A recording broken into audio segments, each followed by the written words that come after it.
अस्पताल का माहौल अब कुछ शांत था। डॉक्टर ने बताया था कि सिया के पिताजी की हालत पहले से बेहतर है। विराट ने सिया और उसके परिवार के लिए पिछले कुछ दिनों में जितना किया था वह सिया कभी भूल नहीं सकती थी। सिया ने हल्के स्वर में कहा, विराट जी, आप थक गए होंगे, घर जाकर थोड़ा आराम कर लीजिए। विराट ने उसकी तरफ देखा और मुस्कुराकर कहा, तुम भी तो थक गई होगी सिया, चलो साथ में चलते हैं। दोनों अस्पताल से निकलकर घर पहुंचे। घर के ड्राइंग रूम में ही विराट की माँ श्रद्धा खड़ी थी। उन्होंने सिया से स्नेह भरे लहजे में पूछा, अब कैसे है तुम्हारे पिताजी बेटा? सिया ने हाथ जोड़कर जवाब दिया, अब ठीक है माँ, आपका आशीर्वाद है। कमरे में आते ही सिया ने विराट से कहा, विराट जी, आज आपने मेरे लिए, मेरे पापा के लिए जो किया उसके लिए आपका जितना भी धन्यवाद करूं कम है। विराट ने गंभीर लेकिन कोमल स्वर में कहा, सिया, अब तुम्हारा परिवार मेरा भी परिवार है। सिया ने उसकी आंखों में देखा, वहां उसे केवल सच्चाई और अपनापन नजर आया। विराट ने फिर कहा, आज तुम आराम करो, मैं ऑफिस जा रहा हूं। सिया तुरंत बोली, तो मैं भी आपके साथ चलती हूँ। विराट ने मुस्कुराते हुए मना किया, नहीं, आज तुम आराम करो। सिया ने मान लिया, ठीक है विराट जी। विराट ऑफिस निकल गया। सिया तैयार होकर नीचे आई तो देखा माँ जी किचन में लंच की तैयारी कर रही थी। मैं मदद कर दूं माँ? सिया ने कहा और उनके साथ काम करने लगी। श्रद्धा बोली, विराट का लंच मैं ड्राइवर से भिजवा देती हूँ, तुम भी लंच कर लो बेटा। सिया ने मुस्कुराकर कहा, माँ, आज वैसे भी मैं ऑफिस नहीं गई तो लंच विराट जी के साथ ही कर लूंगी। वो खुद ही लंच लेकर ऑफिस चली गई। ऑफिस में वो लंच लेकर ऑफिस पहुंची। दरवाजा खोलते ही उसकी नजर ठिठक गई। विराट अपनी टेबल पर था और उसके बेहद पास खड़ी थी टीना, उसकी सेक्रेटरी। अचानक टीना का पैर फिसला और वो सीधा विराट पर गिर पड़ी। उसके कपड़े थोड़े खिसक गए और उस पल की नजदीकी किसी भी औरत का खून खौला देने के लिए काफी थी। विराट ने तुरंत उसे धक्का देकर अलग किया। मिस टीना, ध्यान से काम करो। So sorry sir. टीना ने अपने कपड़े ठीक किए और बाहर निकलने को हुई, तभी दरवाजे पर खड़ी सिया दिखी। टीना ने उसे देखकर हल्की सी मुस्कान दी, एक ऐसी मुस्कान जिसमें अजीब सी चुनौती थी, और वहां से निकल गई। सिया ने विराट की ओर देखा। उसकी आंखों में सवाल भी थे और एक अनजाना डर भी। टीना विराट के केबिन से बाहर निकल रही थी। दरवाजा खुलते ही सिया की नजर उस पर पड़ी। वो वही ठिठक गई। उसकी आंखों में सवाल थे और दिल में हल्का सा डर। क्या विराट जी मुझे धोखा दे रहे हैं? ये ख्याल जैसे बिजली सा उसके दिमाग में कौंधा, पर अगले ही पल उसने खुद को झिड़क दिया। नहीं, ऐसा नहीं हो सकता। कॉलेज में जब से मैंने उन्हें देखा है, उन्होंने चाहे मुझे कितना भी परेशान क्यों न किया हो, पर किसी और लड़की के साथ उनका कोई रिश्ता नहीं था। सिया धीरे धीरे कदम बढ़ाती हुई केबिन में दाखिल हुई।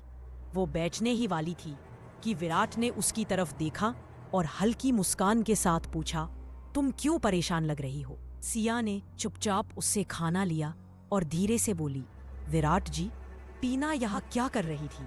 विराट ने बिना पलक झपकाए जवाब दिया, वो कुछ काम से आई थी। उसका पैर फिसल गया और वो गिर पड़ी, बस।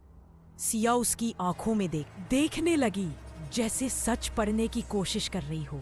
सिया कहाँ खो गई? विराट ने पूछा। कुछ नहीं, चलिए लंच करते हैं, सिया ने धीमे स्वर में कहा। दोनों साथ बैठकर चुपचाप खाना खाने लगे, लेकिन हवा में एक अजीब सी खामोशी और बेचैनी घुली हुई थी। इधर ऑफिस से बाहर निकल चुकी टीना एक कोने में खड़ी मोबाइल पर धीमी आवाज में कह रही थी, काम हो गया है, मैंने सिया के दिल में शक का बीज बो दिया है। उसके होठों पर एक ठंडी, संतुष्ट मुस्कान थी और फिर उसने फोन काट दिया। लंच खत्म करने के बाद सिया ने मुस्कुराते हुए कहा, विराट जी, मैं माँ और पापा से मिलने जा रही हूँ। विराट ने अपनी घड़ी देखते हुए जवाब दिया, ठीक है सिया, तुम जाओ, लेकिन आज मैं तुम्हारे साथ नहीं आ पाऊंगा, एक जरूरी मीटिंग है ऑफिस में। सिया ने हल्की सी सिर हिलाई और ऑफिस से निकलकर कार में बैठ गई। रास्ते में खिड़की से बाहर देखते हुए उसके मन में अनगिनत ख्याल आने लगे। क्या वजह है कि जब भी मैं विराट जी को टीना के साथ इतना करीब देखती हूँ तो दिल में एक अजीब सी चुभन होती है, मगर मैं जानती हूँ वो मुझे धोखा देने वाले इंसान है। नहीं है। इन उलझी सोचों के बीच सिया अपने मायके पहुंच गई। जैसे ही दरवाजा खुला, माँ ने उसे देखते ही प्यार से कहा, परे सिया, दामाद जी नहीं आए तुम्हारे साथ? सिया ने मुस्कुराकर कहा, नहीं माँ, उन्हें ऑफिस में कुछ जरूरी मीटिंग थी, इसलिए नहीं आ पाए। फिर उसने पापा से जाकर मुलाकात की। पापा पहले से काफी बेहतर थे। उनके चेहरे पर सुकून था और चोएं भी अब लगभग भर चुकी थी। पापा ने सिया का हाथ पकड़ते हुए कहा, बेटा, दामाद जी ने उस वक्त हमारी बहुत मदद की जब हमें उसकी सबसे ज्यादा जरूरत थी। सिया के दिल में विराट के लिए और भी इज्जत बढ़ गई। वो अपने माँ पापा के साथ हंसी मजाक और बातें करती रही। वक्त कैसे बीत गया उसे पता ही नहीं चला। अचानक उसने घड़ी देखी और चौंक गई। अरे माँ, बहुत देर हो गई, अब मैं चलती हूँ। सिया कार में बैठी थी। खिड़की के बाहर घना अंधेरा पसरा था। सड़क सुनसान थी और हवाओं में हल्की सी ठंडक घुली हुई थी। तभी अचानक कार झटके से रुक गई। सिया चौंक कर बोली, क्या हुआ? ड्राइवर ने पीछे मुड़कर कहा, मैडम, लगता है कार में कोई दिक्कत आ गई है। इंजन बंद हो गया है। सिया ने झुंझलाते हुए मोबाइल उठाया और तुरंत विराट को कॉल मिलाई, पर उधर से सिर्फ रिंगटोन सुनाई दी। वो किसी जरूरी मीटिंग में था, फोन उठाने का नाम तक नहीं ले रहा था। भैया, ठीक होने में कितना टाइम लगेगा? सिया की आवाज में हल्की बेचैनी थी। ड्राइवर ने चारों ओर देखते हुए कहा, मैडम, रात काफी हो गई है, मैं पास में कोई मैकेनिक ढूंढने की कोशिश करता हूँ। इसी बीच दूर से हेडलाइट्स की तेज चमक उनके ऊपर पड़ी। एक काली कार आकर उनके पास रुकी। कार से उतरा एक लंबा, तीखी नजरों वाला आदमी।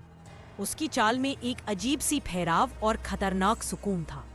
कोई परेशानी? उसकी आवाज में अजीब सा भारीपन था। सिया ने संक्षेप में कहा, कार खराब हो गई है। वो मुस्कुराया, लेकिन उस मुस्कान में गर्मजोशी से ज्यादा रहस्यमयी ठंडक थी। रात बहुत हो चुकी है, मैं आपको छोड़ देता हूँ। सिया ने तुरंत मना कर दिया, नहीं धन्यवाद, जरूरत नहीं। लेकिन ड्राइवर बोला, मैडम, आप इनके साथ चली जाइए, मैं मैकेनिक लेकर आता हूँ, यहाँ रुकना सुरक्षित नहीं है। सिया ने अनिच्छा से विराट को दोबारा कॉल मिलाई। इस बार भी कोई जवाब नहीं। आखिरकार वो चुपचाप उस अजनबी की कार में बैठ गई।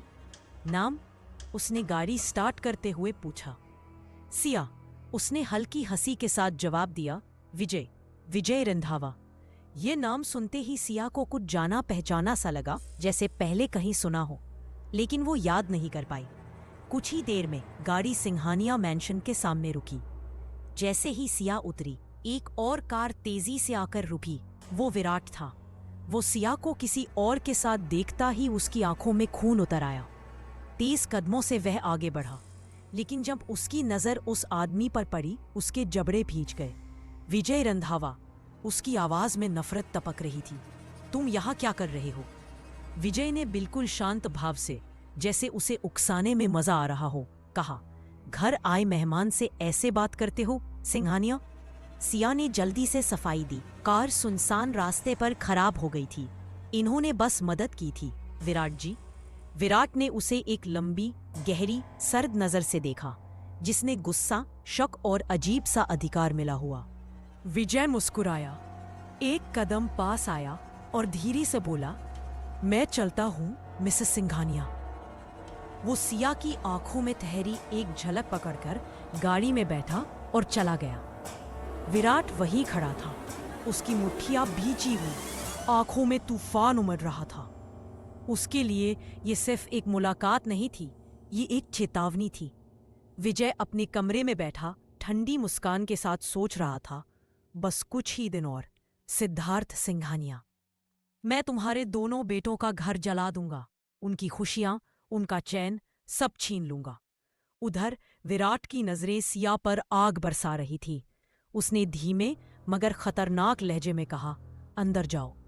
उसके चेहरे पर गुस्सा साफ झलक रहा था। सिया चुपचाप दबे कदमों से घर के भीतर चली गई, लेकिन अगला पल विराट उसके पीछे था, तेजी से आगे बढ़ा और सिया का हाथ कसकर पकड़ लिया।